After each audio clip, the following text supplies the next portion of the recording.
एहसास न्याय का सबके लिए, आकाश न्याय का सबके लिए उल्लास। Name is Advocate Chatur Namya, and it's an honor and pleasure to host you today. Today's event is the virtual Judicare series organized by Goa State Legal Services Authority, wherein we try to get out and discuss a topic every week which is relevant in today's time. Today's topic, as decided by the Goa State Legal Services Authority, is right of an arrested person. And today's resource person who will enlighten us about this topic is none other than Judge D.P. Deshpande. Judge Deshpande, as we all know, has a long and lustrous career of over 24 years. In his career, he's dealt with several important issues and cases which have, in a way, settled the law. He is the principal District and Sessions Judge, South Goa, and currently heading as the President of the Motor Vehicles Claims Tribunal of South Goa. Judge Deshpande, in his long career, has headed the Children's Court, constituted under Goa Children's Act, the NDPS, Special Judge under the NDPS Act, and also presided over a very high profile anti-corruption matters.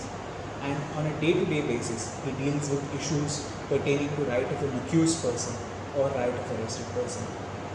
Without further ado, I hand over the days to Judge D.P. Deshpande to enlighten us. It is indeed a pleasure to discuss or express my views on the topic of right of arrested persons. Personal liberty is most cherished right of every human being. In a civilized society, arrest is considered as a stigma on a reputation, character, personality, or otherwise. We can name this particular topic as custody jurisprudence, as discussed in the landmark decision in the case of D.K. Basu versus State of West Bengal, 1997, 1 SCC 416.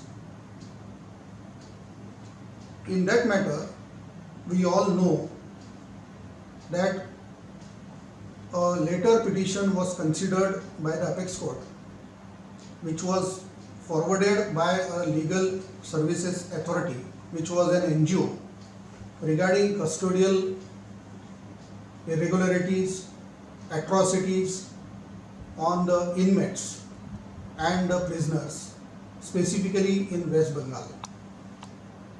That letter was considered as a petition, and later on some other letters in the same subject were added. While considering the topic, certain guidelines were issued by the Apex Court, which are very important for dealing today's subject. Those guidelines were later on culminated into some of the specific provisions in CRPC, and we will be dealing it one by one. Friends, the judgment issues in all 11 guidelines, which I would like to read out one by one so that we will understand the niceties of the provisions and the rights which an arrested person is entitled to. In those guidelines, the first aspect or point which the Apex Court has discussed is the police personnel carrying out arrest and handling the interrogation of an arrestee should bear accurate, visible and clear identification and name tags with their designations. The particulars of such police personnel who handle interrogation of the arrestee must be recorded in a register. The second guideline says that the police officer carrying out arrest of a arrestee shall prepare a memo of arrest at the time of arrest and attach at least 2 witnesses' signatures who may either be a member of family of the arrestee or a respectable person of the locality from where the arrest is made. It shall also countersigned by the arrestee and shall contain the time and the date of arrest. The third category or the guideline is that a person who has been arrested or detained and is being held in custody in a police station or interrogation center or other lockup shall be entitled to have one friend or relative or other person known to him or having interest in his welfare being informed as soon as practicable that he has been arrested and is being detained in a particular place unless the attesting witness or the memo of arrest is himself such a friend or a relative of the arrestee. The next guideline says that the time, place of arrest and venue of custody of an arrestee must be notified by the police where the next friend or relative of the arrestee lives outside the district or town through the legal aid organization in the district and the police station of the area concerned telegraphically within a period of 8 to 12 hours after the arrest. Thereafter, the guideline further says that a person arrested must be made aware of his right to have someone informed of his arrest or detention as soon as he is put under arrest or is detained. Further, Apex Court mentioned that entry must be made in the diary at the place of detention regarding the arrest of person, which shall also disclose the name of the next friend of the person who has been informed of the arrest and the names and particulars of the police officers in whose custody the arrestee is. Thereafter, Apex Court further directed that the arrestee should, where he so requests, be also examined at the time of his arrest, and major or minor injuries, if any, present on his person or body must be recorded at that time. The inspection memo must be signed both by the arrestee and the police officer effecting the arrest, and its copy provided to the arrestee. Further guideline is that the arrestee should be subjected to medical examination by trained doctor every 48 hours during his detention in custody by a doctor or the panel of approved doctors appointed by Director Health Services of the concerned state or union territory. Director Health Services should prepare such a panel for all tahsils and districts as well.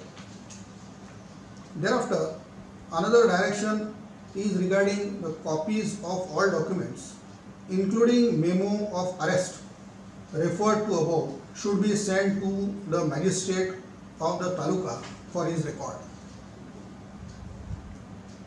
Thereafter, the arrestee may be permitted to meet his lawyer during interrogation, though not throughout the interrogation, which is another valuable right. So the last guideline, which is on the police authority, saying that the police control room should be provided at all districts and state headquarters where information regarding arrest and the place of custody of arrestee shall be communicated by the officer causing the arrest within 12 hours of effecting arrest and at police control room it should be displayed on a conspicuous notice board. Friends, now coming back to the rights of accused or arrested person at different stages, I divided such rights in 3 stages. The first right is the right at the time of arrest. Second right is the right during investigation. And the third could be termed as right at the time of trial. Now we will take up the first stage right, that is at the time of arrest. The first aspect in this regard is the right to know the grounds of arrest. As we know that Article 22 Clause 1 of the Constitution of India guarantees every person arrested to know the grounds of arrest. This fundamental right is incorporated in Section 50 of CRPC, wherein an accused who is being arrested by any police officer without any warrant has the right to know full particulars of offence for which he is being arrested, and so it is the duty of the police officer to inform the accused about the particulars. The second right in this category is termed as information regarding right to be released on bail. As we know that a layman, when arrested of a cognizable offence, is unable to understand for what purpose or what section he has been arrested. Only disclosing sections will not suffice the purpose. The police officer is duty bound, and the accused or the arrested person is having a right to know whether such offence is a bailable offence or a non-bailable offence. In case the offence is bailable one, then the accused is having a right to be released on bail on furnishing surety or bail bonds. This provision is incorporated in Section 50 into bracket 2 of CRPC by casting a duty on the arresting officer to inform the accused that he is entitled to be released on bail, and he may arrange for surety on his behalf when such offence is bailable. The third category is information of arrest to be given to a friend or a relative.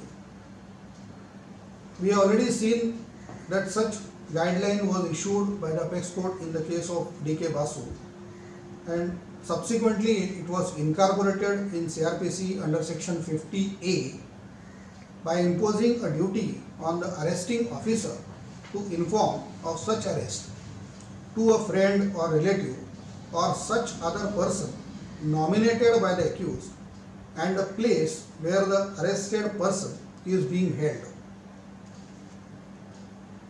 Thereafter, the accused is also having a right to be examined by a medical practitioner. This right is now incorporated in Section 54 of CRPC, casting a duty on the officer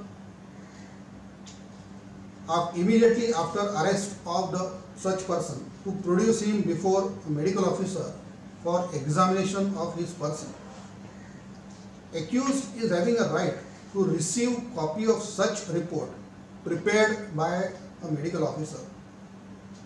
In case the arrested person is a female, examination of body shall be made only by or under supervision of female medical officer. The next right is right to be taken before a magistrate or in charge of the police station. Now this right is found in Section 56 of CRPC. When an officer below the rank of the in charge of police station is arresting any person, he is duty bound to produce such accused immediately after the arrest before the in charge of the police station or before a nearest magistrate having jurisdiction. Another right of accused is that he should not be detained in custody for more than 24 hours from the time of his arrest. This mandate is found in Article 22, Clause 2 of the Constitution.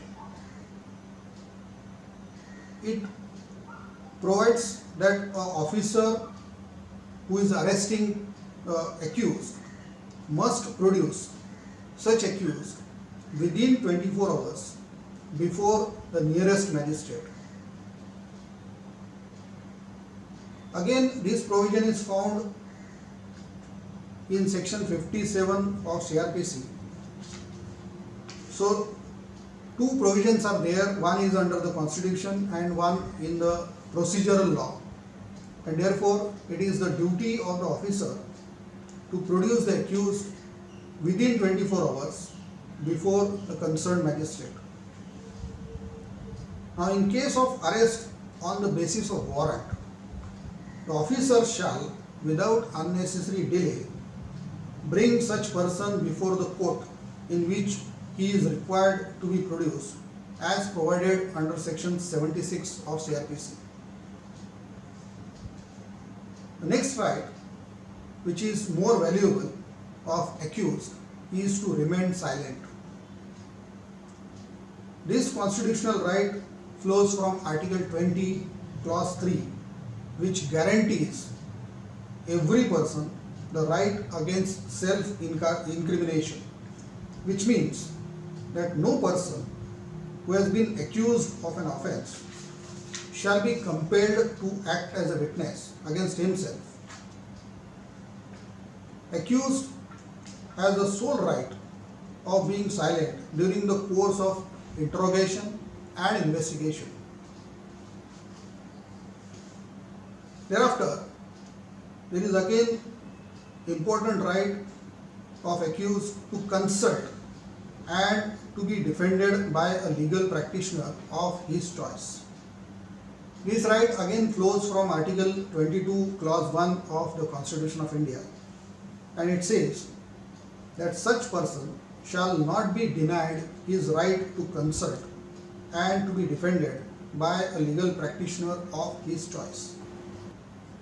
There is a constitutional mandate to provide free legal aid to an arrested indigent person, and this constitutional mandate to provide free legal aid does not arise only when the trial commences, but it also when the accused is for the first time produced before magistrate, as also when he is remanded from time to time. Friends, in order to protect this right of arrested person, provision is made under the Legal Services Authorities Act to provide free legal aid to a person who is unable to consult or defend by a legal practitioner of his choice. We all know that in every court, remand advocates are appointed to defend such persons produced before the court for the first remand and thereafter from time to time. Friends, now I will come to the second stage, that is the stage when interrogation or investigation begins. There are certain rights of accused or arrested person which are valuable and cannot be ignored. The first right is provided under section 57 read with section 167 of CRPC. When a police officer is unable to complete the investigation within a period of 24 hours, he is duty bound to produce such accused before a magistrate along with a written application which we normally called as a remand application. Along with such application, the accused is having a right to be produced before the magistrate and having say for to grant remand or to refuse such remand. In this regard,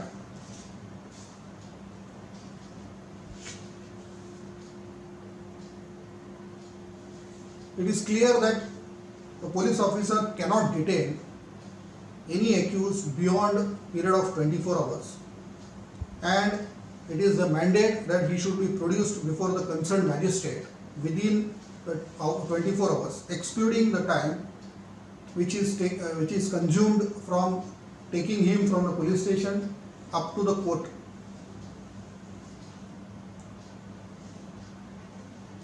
Section 167(2) of CRPC gives right to an accused to be released on bail on failure of investigating machinery to complete investigation within the time frame as provided therein. Now we all know that for certain offences the period of investigation is 60 days, whereas the offences which are of serious nature, the period is of 90 days. The prosecution is duty bound to complete investigation within the time frame, specifically when the accused is in custody. If the investigating agency fails to complete the investigation within the time frame, the accused is having a valuable right and statutory right to be released on bail if he is prepared to furnish surety and bail bonds. Friends, now one more right which the accused is having here, that is during the investigation, that he cannot be detained more than 15 days in a police custody. The remaining period of detention must be in a judicial custody. Friends, now we will come to the third stage of rights of accused, that is during a trial. Now we will all know that a trial must be a fair trial. Article 14 of the Constitution clearly provides that the trial has to be fair and just. It is provided under the Code of Criminal Procedure that the trial must be conducted in open court. In order to prevent secret designing and obtaining of convictions, this provision has been designed. In some matters, the trial is held in camera as well, but it is provided under the respective statutes. Second right of the accused during trial is the speedy trial. The next right of accused is to remain present at the time of recording of evidence of the witnesses. We all know that accused must remain present and hear what the witnesses says against him, specifically during the session trials. It is his right to remain present when the witnesses are in the witness box. Now another right which we have already discussed is the consultation of the legal practitioner during trial. The accused is having a right to consult his legal practitioner of his choice. This fundamental right flows from Article 22 of the Constitution, which is again undeniable right of an accused. We have considered many rights of the accused persons at different stages. There are umpteen number of judgments by Apex Court as well as by the High Courts. It is not necessary to deal with all the judgments. Friends, it is established that a person arrested by any authority under law does not seem to be a human being incapable of having fundamental rights. So this principle we have to keep it in mind while dealing with a person who is arrested and brought before the judicial officers or the magistrates. Thank you very much. Thank you, sir. Thank you very much for such an enlightening talk. I'm sure that the information provided by you today will be of use to a lot of our viewers. And to viewers, I would request you to subscribe to our YouTube channel and like and share the video so more and more people are made aware about their rights. Thank you. राष्ट्रीय न्यायिक सेवा प्राधिकरण न्यायालयातल्या कारवाई खातीर बरो वकील मेळोवन दिता. वेळार योग्य कायद्या खालची मदत आणि सल्लो दिता लोक अदालत द्वारा चड काळच्या केसीक बेगीन सोपयता. आणि ते बी सामके मोफत. राष्ट्रीय न्यायिक सेवा प्राधिकरण बेस बरो न्याय बेस बरो समाज. अधिक माहिती खातीर लागच्या न्यायालयातल्या न्यायिक सेवा प्राधिकरण कार्यालया लागीं संपर्क करा वा टोल फ्री नंबर 151000 चेर फोन करा.